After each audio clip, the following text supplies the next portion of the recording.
Hello friends, now we are beginning the second lesson on Einstein's ideas and opinions. In this lesson we will talk about the unit on freedom which Einstein has given. Earlier he has already spoken to us about the meaning of existence, about spirituality, about democracy and the military system, etc. I would like to know how much you understood from the earlier lesson. Therefore, let us have a small recap before we begin to talk about ideas and opinions. I will ask each of you some questions and you have to answer them one by one. The first question, tell me the name of the first piece which we did. The World as I See It. That's good. Can you tell me now, what is the goal of life advocated by Einstein? He said, a simple and frugal life was the best one.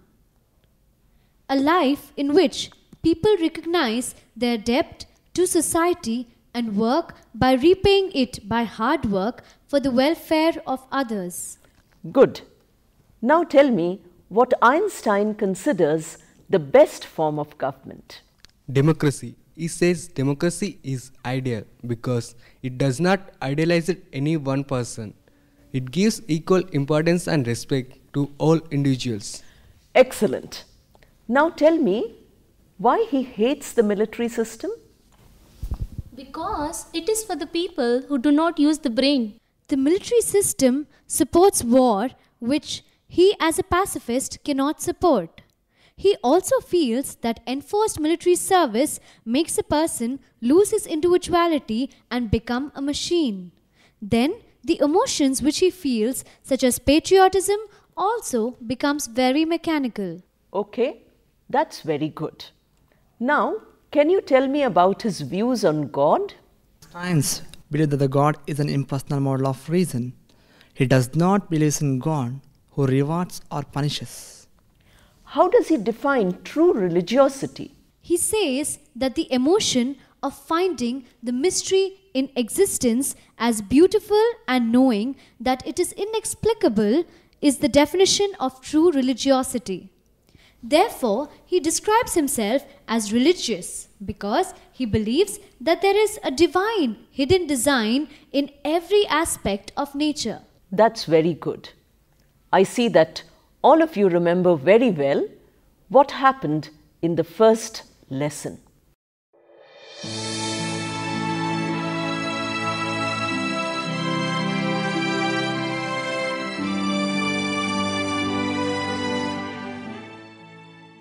Now let us begin to talk about Einstein's ideas on freedom in this lesson.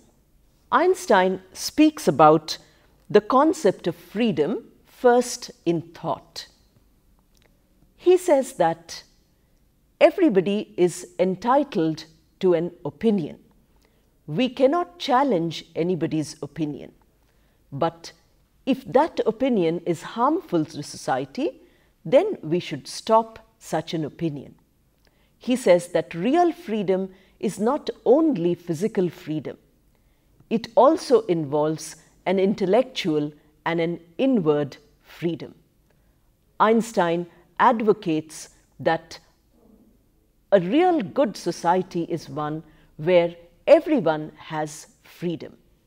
Now let us see in greater detail what Einstein says about the concept of freedom. This unit, which is called On Freedom, begins with an example.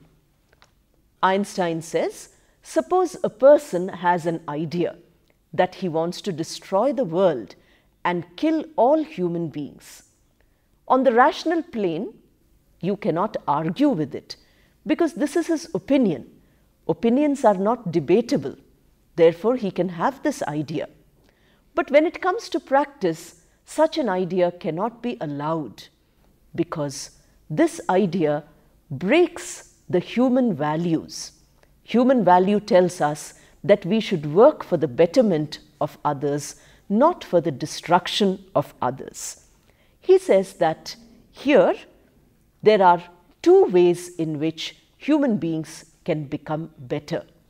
One is to produce the necessities of life with the minimum effort, and the other is to have complete freedom for a creative life.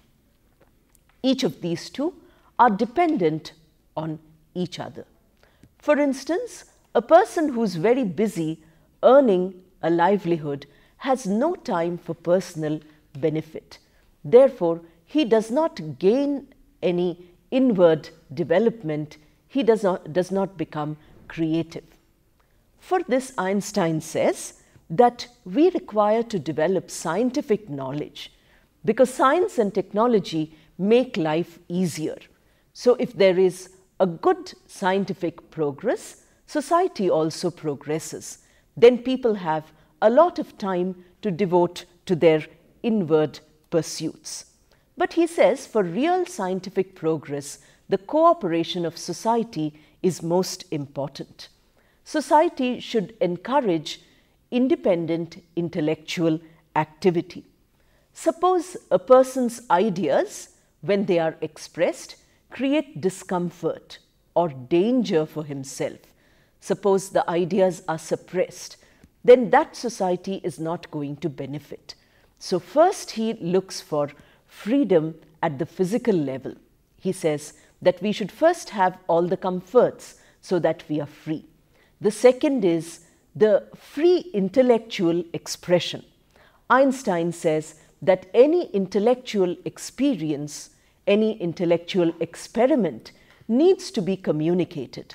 For this, we require freedom of communication. Unless we have freedom of expression, we cannot have real freedom. Suppose a person is scared that by expressing his or her ideas, he or she will be punished, then such a person will stop thinking, and society will not benefit by these exceptional individuals and their thoughts.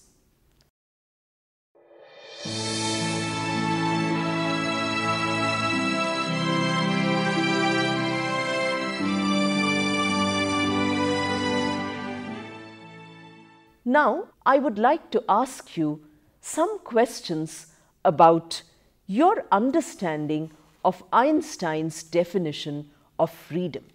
He speaks about scientific and technological development as a prerequisite for freedom. I'm sure you have many ideas about freedom yourself. Now let me find out from you what you think about freedom. Deepika? Maybe he was referring to the suppression during the Hitler's regime, especially as he was a Jew, a group that was tortured a lot during the Second World War. You are right. Einstein suffered immensely at various points in his life, and he saw many intellectuals being suppressed. Therefore, he expressed this idea with so much of force.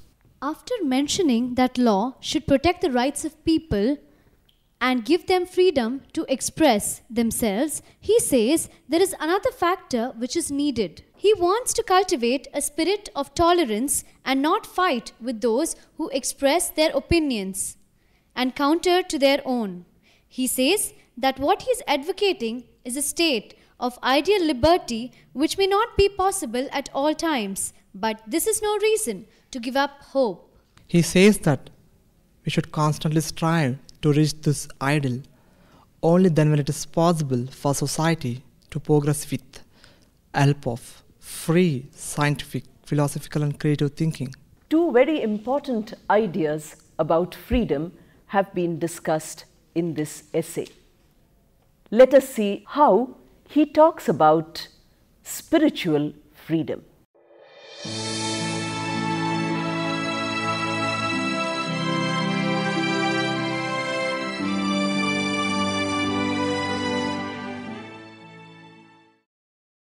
Two very important aspects of freedom are discussed in the rest of the essay.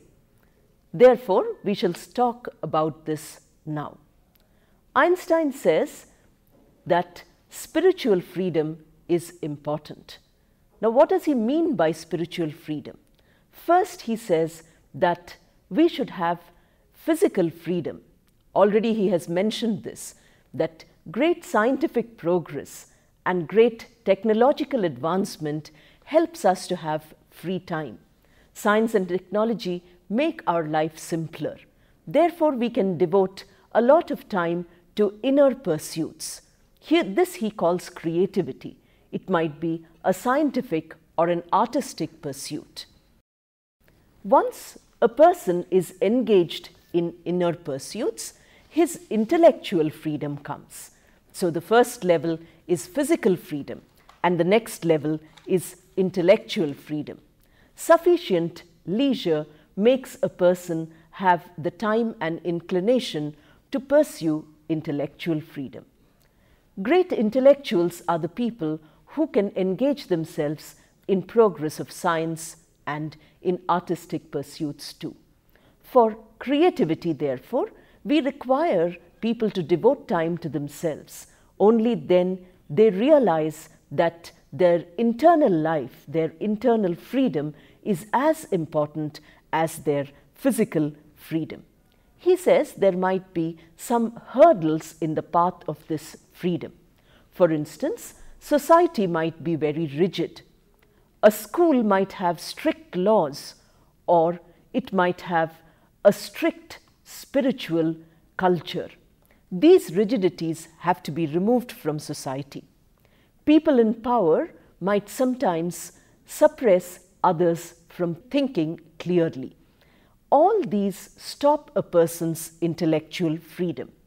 Einstein says that to get real intellectual freedom, we require the help of schools, we require the help of society, we require the help of politicians because they make laws.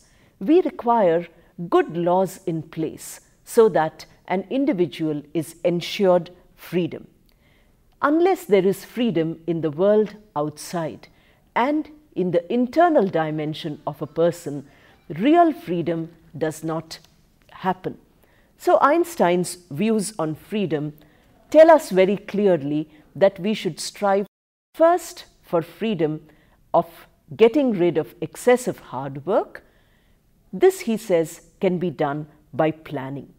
And then we have to talk about internal freedom, using our free time correctly. Once we use our free time correctly, we start generating new ideas, and this is the result of freedom.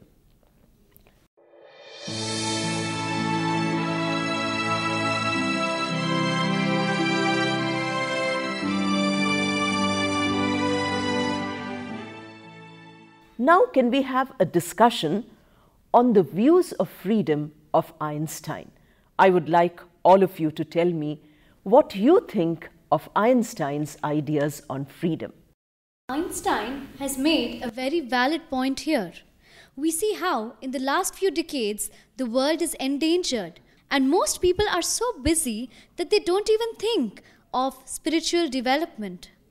They only live in the material plane. People are busy, but not with earning their living. Technology has made life easy, as Einstein said it would. But people are using their free time in useless pastimes. But they are not developing in thought power for the benefit of humanity. That is true. Einstein wants the mind to be free. But do we really find such a freedom today? No, not at all. Hardly no one has personal thought. People like to do what others are doing and what others are thinking. When we had no political freedom, India produced great thinkers who can change the world by exercising the power of freedom of thought. But today, after having so many great thinkers and political freedom, the great thinkers are not producing any original ideas for the benefit of the people of the country. That is good. All of you have expressed your ideas on freedom as has been explained by Einstein in this unit, and you have also told us how relevant these ideas are in the world of today.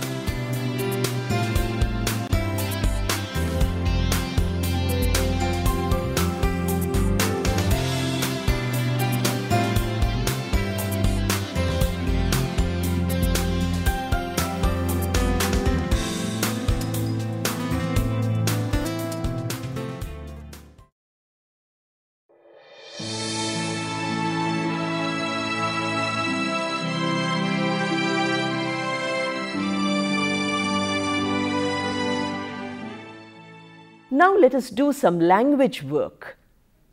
In each lesson, we should not only learn the content, but we should also learn the language, because good English today is very important.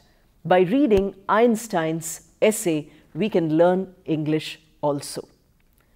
In the earlier lesson, we did some vocabulary and spelling exercises. Today, let us do an exercise on structures.